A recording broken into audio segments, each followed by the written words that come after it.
और डिमांड रखनी शुरू कर दी थी। जेडीयू से केसी त्यागी जी ने डिमांड रख दी थी कि हमें मंत्री पद मिलने चाहिए। फिर डिमांड रख दी कि बिहार को विशेष पैकेज मिलना चाहिए। उधर नायडू ने डिमांड रख दी कि हमें आंध्रा के विकास के लिए हमें पैसा चाहिए ज़्यादा।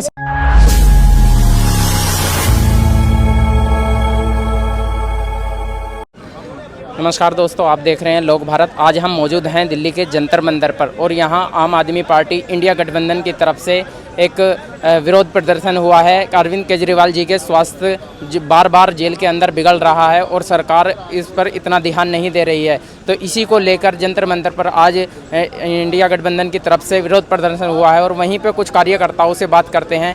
जी सर, आप कैसे देखते हो ये विरोध प्रदर्शन जो हुआ है, इससे सरकार पर कुछ फर्क पड़ेगा या फिर तानाशाही जो आरोप लगता आ रहा है वो बरकरार रहेगी?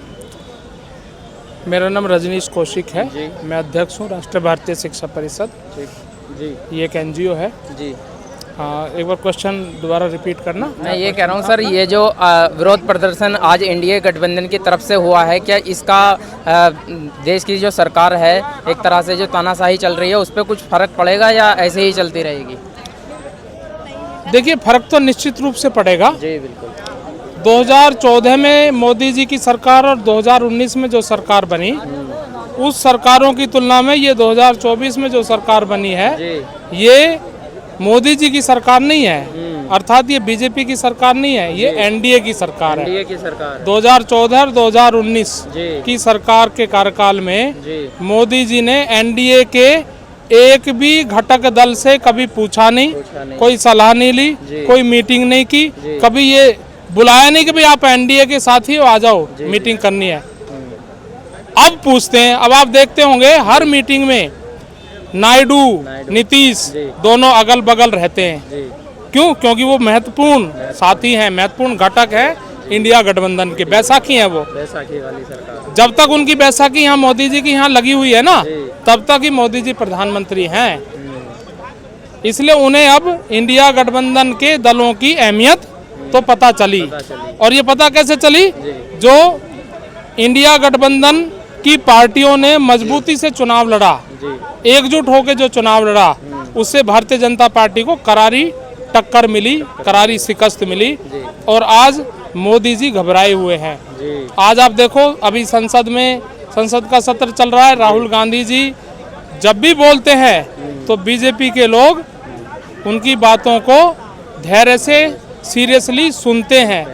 पहले सुनते नहीं थे, पहले मजाक उड़ाते थे। मोदी जी भी कभी पप्पू कहते थे, कभी कुछ कहते थे, कभी बालक बुद्धि कहते थे। कोई कसर नहीं छोड़ी उन्होंने। लेकिन अब उन्हें पता है कि भाई विपक्ष मजबूत है और कभी भी हमारे दो बैसाखियों को उन्होंने अपनी तरफ खिसका लिया तो मैं तो धड़ाम गिरूंगा। और जहाँ तक ये आज इंडिया गठबंधन का ये जो अरविंद केजरीवाल जी के जेल, लगातार जेल में उनको रखने के मुद्दे पर इंडिया गठबंधन का भी जो धरना जंतर मंतर पर हुआ, इस धरने से निश्चित रूप से इंडिया गठबंधन और मजबूत होगा और पूरी ताकत के साथ भारतीय जनता पार्टी से लड़ेगा। क्योंकि देखिए, अरविंद केजरीवाल जी को पहले ईडी ने जब गिरफ्तार किया था तो ये बीजेपी के लोग और सारे कहते थे कि ईडी के पास उनके खिलाफ कुछ सबूत है तभी तो गिरफ्तार किया है। लेकिन 4 महीने हो गए, अभी तक चार्जशीट दाखिल नहीं कर पाई ईडी। और जब कोई चार्जशीट दाखिल नहीं कर पाई, कोई सबूत पेश नहीं कर पाई कोर्ट में, तो कोर्ट ने जमानत दे दी। पहले अंतरिम जमानत दी थी चुनाव के दौरान में 21 दिन के लिए।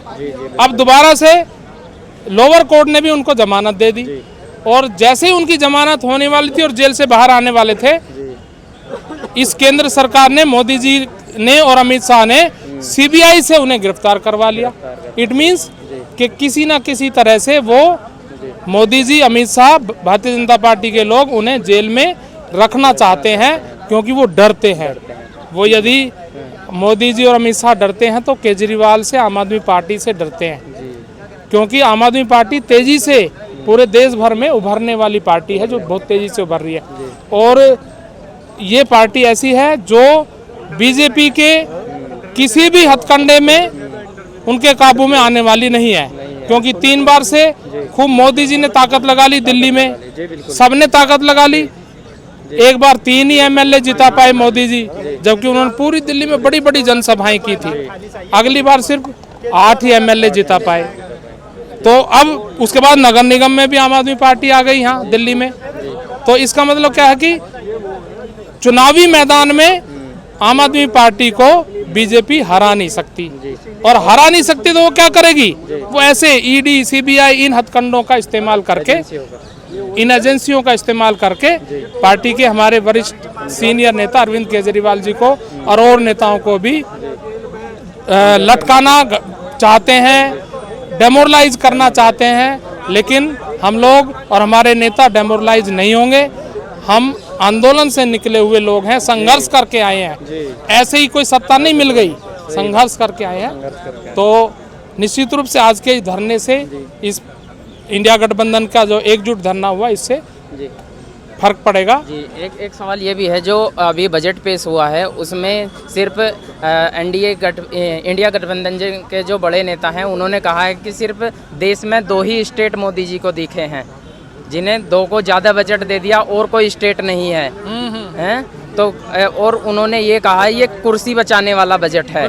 ठीक है, तो इस पे आप क्या कहते हो? देखिए, बिल्कुल ये 100% सच्चाई है जी, क्योंकि जैसे ही सरकार बनी, तीसरी बार एनडीए की सरकार बनी, ये सरकार बनते ही नायडू जी, और नीतीश कुमार दोनों ने प्रेशर डालना शुरू कर दिया था, और दोनों ने अपनी डिमांडें समर्थन उनको देते ही और डिमांड रखनी शुरू कर दी थी। जेडीयू से केसी त्यागी जी ने डिमांड रख दी थी कि हमें मंत्री पद मिलने चाहिए, फिर डिमांड रख दी कि बिहार को विशेष पैकेज मिलना चाहिए। उधर नायडू ने डिमांड रख दी कि हमें आंध्रा के विकास के लिए हमें पैसा चाहिए, ज़्यादा से ज़्यादा विशेष राज्य का दर्जा हमें मिलना चाहिए, और उसका निश्चित रूप से फर्क पड़ा है। और इन दोनों राज्यों को बहुत पैसा केंद्र सरकार ने दिया है, और बाकी जो राज्य हैं उनकी अवहेलना की है, उनको पैसा नहीं दिया गया। यहाँ तक कि जैसे उत्तर प्रदेश है, हरियाणा है, और दूसरे जो राज्य हैं, हिमाचल है, हिमाचल को भी उतना पैसा नहीं दिया गया जितना पिछले साल 2023 में बाढ़ के कारण से हिमाचल में नुकसान हुआ था। उस नुकसान की भरपाई भी नहीं हो सकती, इतना पैसा भी नहीं दिया। तो और पंजाब को बिल्कुल पैसा नहीं दिया केंद्र सरकार ने। तो पूरी तरह से नायडू और नीतीश कुमार के नियंत्रण में है मोदी जी की ये एनडीए सरकार, इससे हम इनकार नहीं कर सकते। चलिए, बहुत बहुत धन्यवाद। देखिए यहाँ पे सर ने कितनी अच्छी बात बताई है, और यहाँ पे किस तरह से मोदी जी की जो राजनीति चल रही है, एजेंसियों का किस तरह से यूज़ हो रहा है, और अरविंद केजरीवाल जी को किस तरह से जेल के अंदर रखा हुआ है, उसी के लिए आज धरना प्रदर्शन हो रहा था। और ऐसी ही खबरों से देखते रहिए और जुड़े रहिए लोक भारत से।